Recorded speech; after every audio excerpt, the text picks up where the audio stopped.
I'm going to read a poem now by William Stafford called A Ritual to Read to Each Other. And so I'll read it to you. It goes like this. If you don't know the kind of person I am, and I don't know the kind of person you are, then a pattern that others made may prevail in the world. And following the wrong God home, we may miss our star. For there's many a small betrayal in the minds, a shrug that lets the fragile sequence break, sending with shouts the horrible errors of childhood storming out to play through the broken dike. And as elephants parade holding each elephant's tail, but if one wanders, the circus won't find the park. I call it cruel and maybe the root of all cruelty, to know what occurs but not recognize the fact. And so I appeal to a voice, to something shadowy, a remote, important region in all who talk. Though we could fool each other, we should consider, lest the parade of our mutual life get lost in the dark. For it is important that awake people be awake, or a breaking line may discourage them back to sleep. The signals that we give, yes or no or maybe, should be clear. The darkness around us is deep. So that's the poem. It's called A Ritual to Read to Each Other by William Stafford. So Smith swore a lot, Stafford didn't, and that is one surface detail I want to point out. Different styles. Your aesthetic, your style is a part of your point of view. Some of you cuss and swear a lot, some of you never do. That's part of it. That's tied into point of view. But I want to just go through this poem a little bit. So, first line, and actually the title, A Ritual to Read to Each Other. A ritual to read to each other. So this is kind of what our point of view work is. It's a ritual that we read to each other. We read this to our clients. We share this with our clients. That we take it seriously, these conversations we have, and treat them with a I mean, not overly dramatic, but with a ritual fashion. That we know that what we're engaging in is something significant and bordering on sacred, the kinds of contracts that we enter into with people.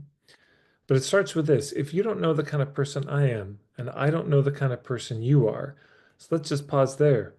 I mean, that's the whole thing. We're trying to figure out the truth of is this a fit or not working together? You can't know if it's a fit. Well, if you don't know the kind of person I am, and I don't know the kind of person you are, no chance. Chance of figuring out if it's a fit is zero.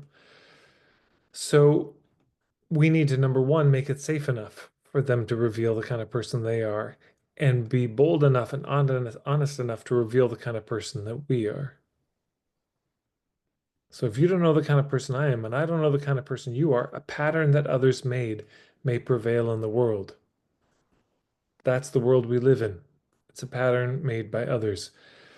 And most of you, for whatever reason, have woken up from whatever the kind of Mm, maybe there's some dominant narrative that you woke up from in your life that everybody else seems to accept as true, but you began to question for some reason. That's the pattern that others made. And if we're not willing to be honest and not able to make it safe enough for others to be people to be honest, see what I'm saying? There's no way out.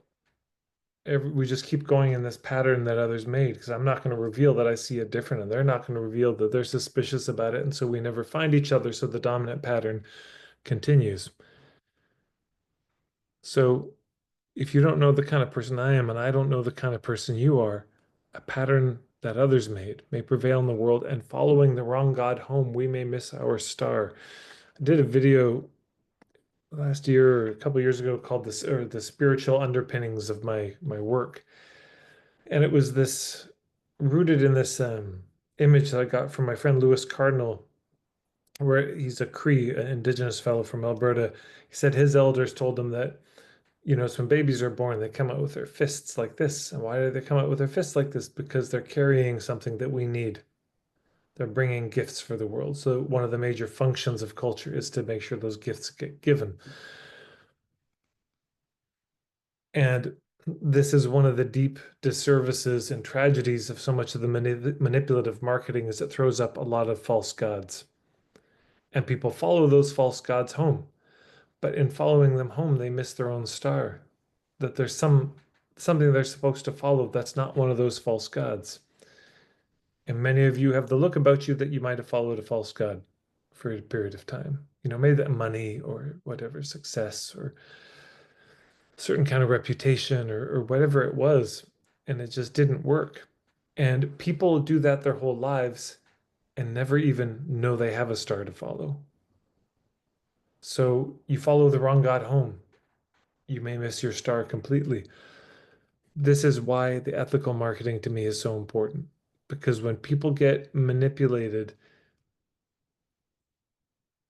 any manipulation inherently is taking somebody off their path, but their path is important because they have gifts to give us. And if they don't stay on that path, if they don't follow that star, if they don't give the gifts, the whole world is poorer for it.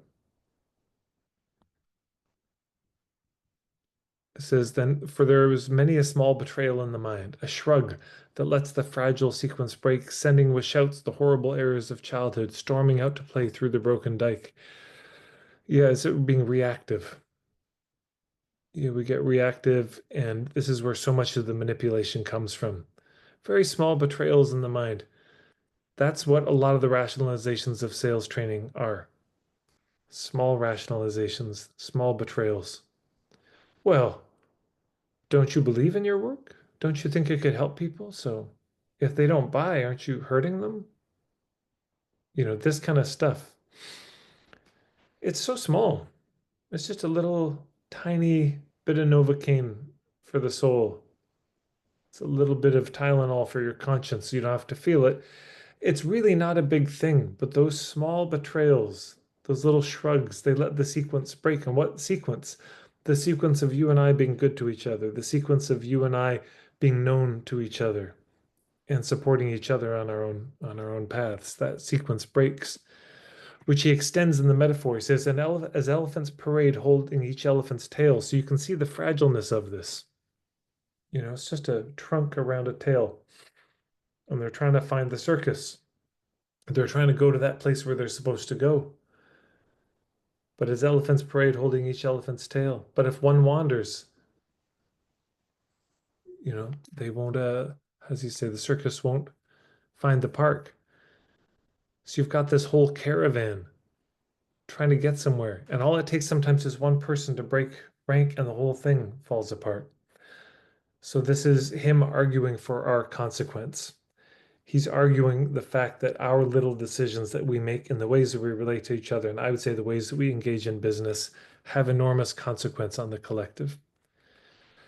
I call it cruel and maybe the root of all cruelty, to know what occurs but not recognize the fact. Your people are in pain. That's true. But here's what's more painful than the pain is they don't know why they're in pain. Uh, they they know what occurs, they know the symptoms, but they can't recognize the fact. They can't understand why it's happening.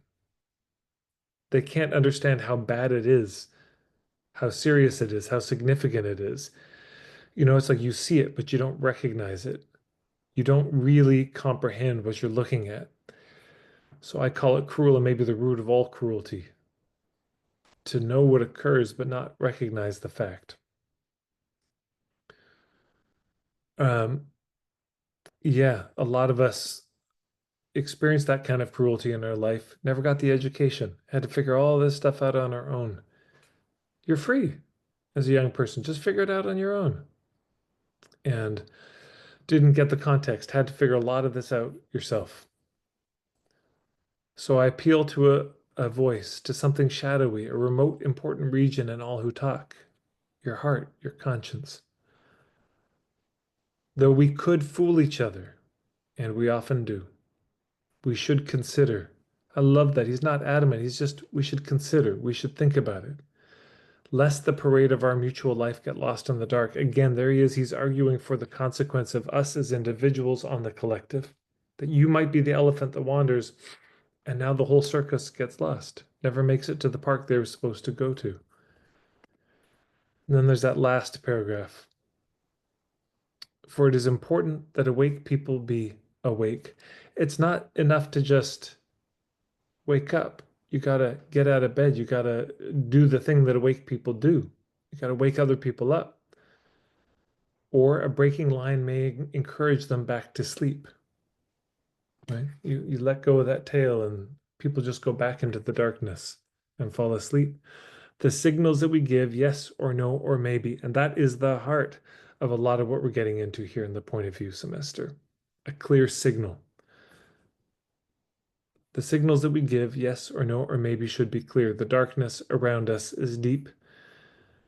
So he's not just arguing there for our personal consequence, but the larger consequence that we're in trouble, friends. It's dark out there. We don't have a lot of time to mess around, uh, and be careless about these things.